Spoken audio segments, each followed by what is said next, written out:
Another rant for you to enjoy. This time, another Real Madrid issue, and one that has, like the Sergio Ramos issue, taken, or really almost entirely filled the headlines most of the last month, even towards the end of the season. Filled all the headlines in Spain. This is, of course, David De Gea. Is he going to Madrid? Is he not? And a lot of speculation that De Gea would be joining Madrid in the summer, and now, you've got Navas, who played the first preseason game. He's just been handed the number 1 shirt today, and they've just bought Casillas, $4 million from Espanyol, and he was, in fact, actually a former Real Madrid youth team player, which Benitez is actually, by the way.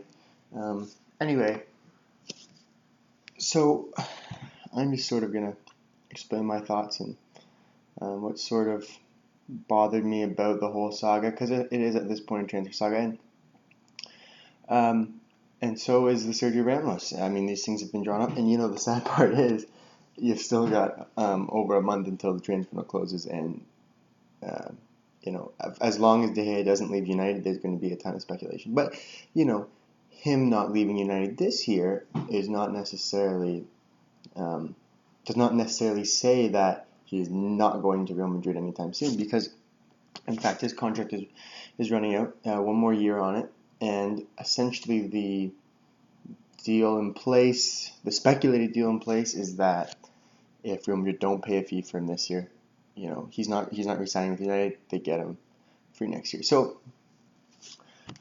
first of all, do I think that Real Madrid actually need him for this coming season? Realistically, with a team to Real Madrid's quality, and the same sort of goes for Barca, there's not a whole lot that they can do to improve. I mean, essentially up front, yeah, you could possibly get Aguero instead of Benzema. Not possible with the buyout clause. I mean, you can always sign Messi. Obviously not ever gonna happen. So there's just not too many places you can prove at this point.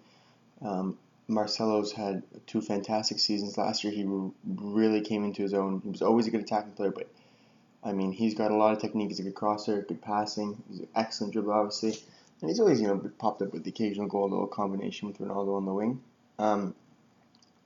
And now they've got some depth at right back by getting Danilo instead of having Arbeloa as the backup. So those are all good signs, and certainly in the midfield they got a ton of options. I mean, Isco, for his first season and parts of last season and the early parts, he wasn't getting playing time every single game because there's a ton of players in there. And of course, bringing Casemiro back on loan means that they've got backup defensive option. They've brought Vasquez back to the budget. So I mean, they've got depth all over the field. So the one position they possibly could improve, and I shouldn't even say possibly, the one position they should improve at the end of last year, coming into the summer, is definitely goalkeeper. I mean, there's no doubt in my mind that Casillas in his prime was the best goalkeeper in the world. He won it all. He was captain for winning it all, known as a great leader, as a great teammate, all those sort of things. So, he was a great goalkeeper, and he's getting older, and having that almost full 3/4 season off under Mourinho's last year, I think that that definitely had an effect on his quality as a goalkeeper. And then the first year with Ancelotti, of course, he was the cup goalkeeper. Now, incidentally, it's interesting to note that Diego Lopez was given. I think he might have played all but 1 game in La Liga. I think that Casillas might have played in La Liga, but the 2 competitions that Casillas was starting for, they won both, Copa del Rey and Champions League. Both were won by Real Madrid, and certainly the Copa del Rey final was pretty special, especially with Ronaldo not actually playing. Bale to step up like that. Di Maria had another fantastic game, and then of course the Champions League final was brilliant. Anyway, so. He proved he could do enough. And of course he was shaky. And in the Champions League final too, the goal that Godin scored was poor positioning by Casillas. And, as he's gotten older, he just, the same thing seen last season. Even though he started, didn't really command the box. Yeah, he made good one-on-one saves, and he made a nice penalty save. I think he made one in the World Club Cup, and he made one against Almeria, and they won 4-1 around Christmas time. So, he was still good one-on-one because you don't lose all your skill. It's like as outfield players age, you don't lose all your skill. I mean, you keep your skill and you lose the athleticism. So, and that was the case for Casillas. He lost his confidence certainly, and he probably wasn't too confident in his athleticism, and so he did not command the box. He did not come out and clear off very well. And in fact, in my mind, Real Madrid were quite susceptible to set piece goals last year. So, there were a lot of holes in Casillas' game, and despite what he means to Real Madrid and the icon that he is, being there for 25 years, it was obvious that he couldn't be the starting goalkeeper anymore. And, I personally would have loved for him to stay, but circumstances just didn't work out, and whatever they are. So the question is, do you need De Gea? And I think you absolutely do. He's one of the best young goalkeepers. And I say young, but he's not. I mean, it's not like he's 21 or 20. He's entering the prime of his career, but keepers do play typically longer, so he has definitely got 10 years left on him for sure. I think certainly in the early part of last year, he was dragging almost the way Sanchez was dragging Arsenal. He was dragging United. Huge saves. I mean, he's a big guy. I think playing in England.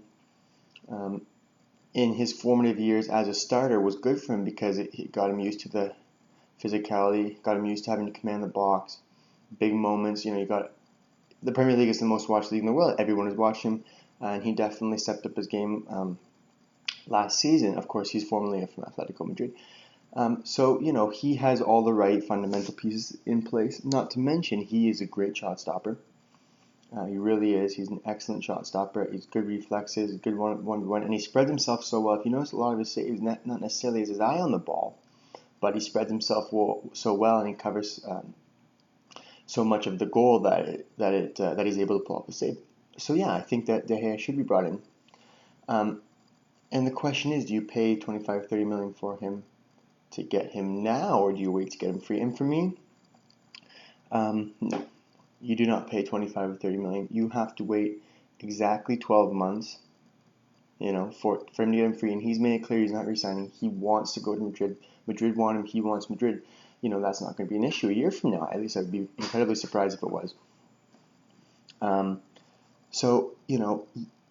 But is it worth paying 25 to get him a year ahead? Is he that valuable to the team? And the answer it has to be no. I mean, if you look at what Real Madrid accomplished last season with Casillas. Okay, yes, they lost in the Champions League final. Was it in the Champions League semi-final? Wasn't necessarily Casillas' fault. No, Ronaldo couldn't finish. He did nothing in the second leg.